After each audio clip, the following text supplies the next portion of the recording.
तो साथियों, आप मेरे जो पीछे देख रहे हो ये है पौधा केर का पौधा।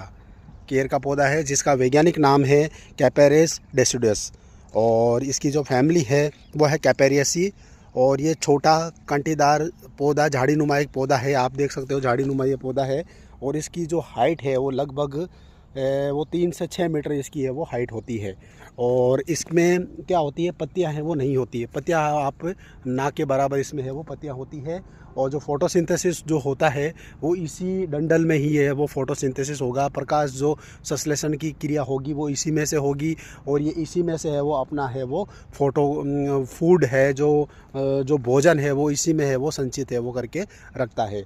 और इसमें है वो अब जब इसमें फोटोसिंथेसिस के लिए पत्तियां नहीं होती तो स्टोमेटा भी है वो इसमें है वो नगण्य के बराबर, ना के बराबर इसमें है वो पाए जाते हैं। तो इसमें है वो ट्रांसपिरेशन की रेट है वो भी है वो कम होती है। तो ट्रांसपिरेशन की रेट जैसे ही कम होगी तो क्या होगा, ट्रांसपिरेशन की रेट जैसे कम होगी तो इसमें क्या होगा, पानी की है वो बचत है वो होगी। और पानी इसमें है वो डंडलों में है वो स्टोरेज है वो रहेगा।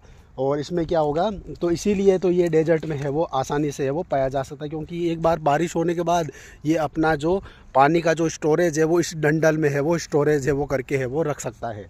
आप देख सकते हो इसमें इसी में है वो स्टोरेज करके है वो पानी का जो फूड का है वो स्टोरेज करके रखता है। और जैसे ही प्रतिकूल परिस्थिति इसको मिलती है, इसका टेम्परेचर ये 60, 50, 55 डिग्री जाता है टेम्परेचर जब राजस्थान की कंडीशन डेजर्ट कंडीशन में, तो ये है वो अपने जो इसी में से जो पानी का जो भोजन का जो ये संचित करता है उसी का उपयोग करके ये है वो जिंदा है वो बचा रहता है। अब बात करते हैं इसकी इकोनॉमिक इम्पोर्टेंस की। तो ये है वो वैज्ञानिकों ने ऐसा रिसर्च पाया है इसमें कि इनमें क्या जो तो इसके फ्रूट होते हैं ना, इसके जो फ्रूट होते हैं केर के, अभी इसमें डेवलपमेंट नहीं हो रहे, अभी ये फ्लावरिंग स्टेज पे आप देख सकते हो। अभी ये है वो फ्लावरिंग स्टेज पे, इसमें फ्लावर है वो आ रहे हैं। इसका फ्लावर जो कलर है वो आप देख सकते हो रेड और पिंक कलर का है वो फ्लावर है वो इसमें होते हैं। ये आपको स्टिग्मा दिख रहे हैं, स्टिग्मा स्टाइल है, नीचे ओवरी का है वो डेवलपमेंट इसमें हो रहा है।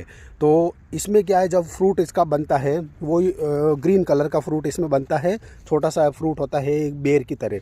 तो इस फ्रूट में वैज्ञानिकों ने ये रिसर्च पाया कि इस फ्रूट में है वो एंटीऑक्सीडेंट्स बहुत ज़्यादा प्रचुर मात्रा में इसमें है वो पाए जाते हैं। साथ ही इसमें है वो प्रोटीन्स का भी है ये अच्छा सोर्स है, पर्टिकुलरली विटामिन सी इसमें बहुत ज़्यादा है वो पाया जाता है।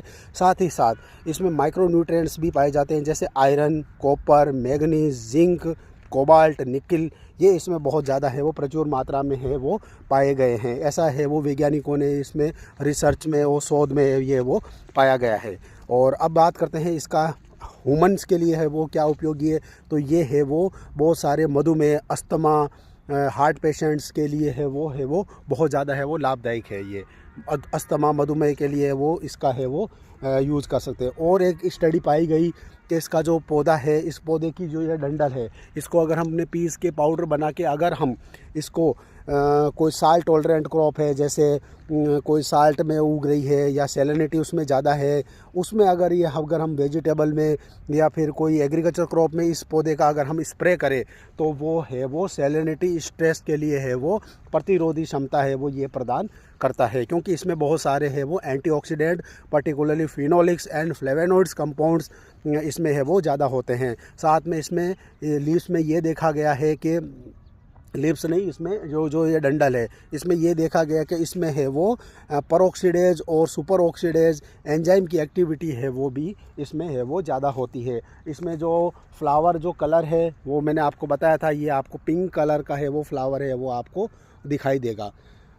इसमें जो मेनली पोलिनेशन जो इसमें होगा वो होगा आपका इंसेक्ट्स के द्वारा या फिर हवा के द्वारा भी इसमें है वो पोलिनेशंस होता है। पोलिनेशंस के बाद में पोलिनेशन का टाइमिंग अभी थोड़ा लेट है, अभी फ्लावर है वो डेवलपमेंट हो रहे हैं, फ्लावर है अभी आ रहे हैं, कुछ फ्लावर इसमें ओपन है, कुछ फ्लावर ओपन नहीं है, कुछ में है वो फ्लावर है वो इसमें बन रहे हैं। इसमें फ्लावर्स देखो यहाँ पे बनते हैं, यहाँ पे आप देख रहे हो ना, ये जो आप देख रहे हो जस्ट ये जो कांटा दिख रहा है, इस कांटे के जस्ट नीचे के साइड में इसमें है वो फ्लावर्स का है वो डेवलपमेंट होता है। आप देख सकते हो कांटे के जस्ट नीचे ये जो डंडल है।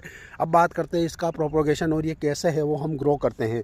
तो ये मेनली होता है सीड के द्वारा इसको हम सीड से वो कर सकते हैं, और साथ में इसकी कटिंग्स के द्वारा भी होता है। ये जो आप डंडल दिख रहे हो ना, ये जो डंडल दिख रही है आपको, इसकी जो हम क्या करते हैं 3 to 4 कटिंग, जिसमें 3-4 कांटे हो उसको काट के है वो उसको काट के मिट्टी में उसको लगा के एक नया है हम केर का पौधा है वो प्राप्त कर सकते हैं।